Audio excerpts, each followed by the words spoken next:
पहलगाम हल्ला पंतप्रधान नरेंद्र मोदींचं अपयश, माजी मंत्री सुभाष देसाई.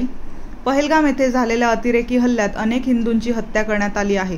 हिंदुत्वाचा मुद्दा घेऊन सत्तेत आलेल्या 56 इंच छाती असलेल्या पंतप्रधान नरेंद्र मोदी यांचं हे अपयश असल्याने त्यांनी देशाची माफी मागायला पाहिजे, अशी प्रतिक्रिया शिवसेना उद्धव ठाकरे गटाचे माजी मंत्री सुभाष देसाई यांनी जळगाव येथे दिली.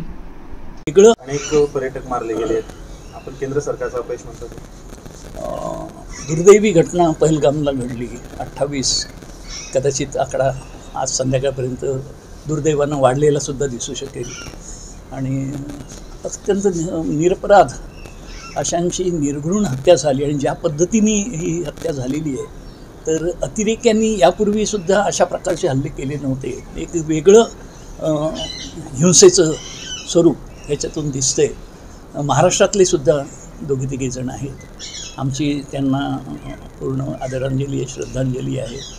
आणि अशा घटना यापूर्वीसुद्धा घडल्या.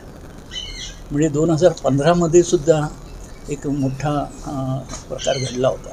आणि त्यावेळेला असं घोषणा करण्यात आल्या की हा शेवटचाच हल्ला, हिंदुस्थानाच्या भूमीवर अतिरेक्यांना पाय ठेवू देणार नाही, असं केंद्र सरकारतर्फे, पंतप्रधानांतर्फे, मोदीजींतर्फे सांगण्यात आलं होतं. घुस करके मारेंगे.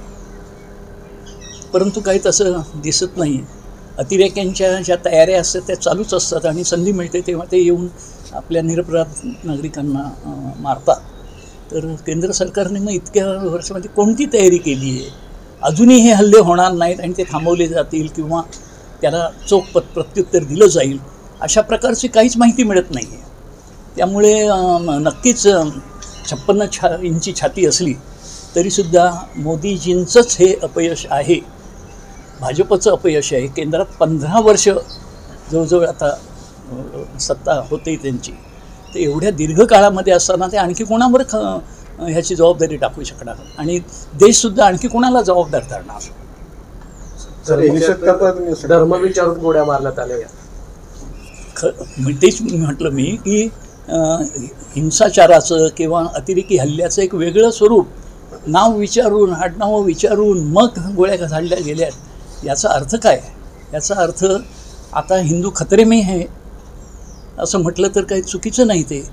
आणि हे हिंदुत्वाचा फार मोठा अभिमान बाळगतात, पुळका दाखवतात आणि ती हिंदुत्वाचा मंत्र जपत सत्ता घेतात. त्यांना या ठिकाणी काहीतरी स्पष्ट अशी भूमिका घ्यावी लागेल, बोलावं लागेल, देशाची माफी मागावी लागेल. मागितली पाहिजे असं वाटतं तुम्हाला? मोदींनी माफी मागायला पाहिजे असं तर आतापर्यंतचा अनुभव तसा नाही आहे.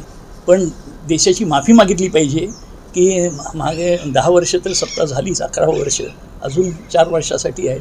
एवढ्या दीर्घ काळात आम्ही हेही रोखू शकलो नाही. आणि जे निरपराध लोकांचे प्राण गेलेले आहेत त्यांच्या कुटुंबियांची आणि देशवासियांची माफी मोकळेपणाने मागितली पाहिजे.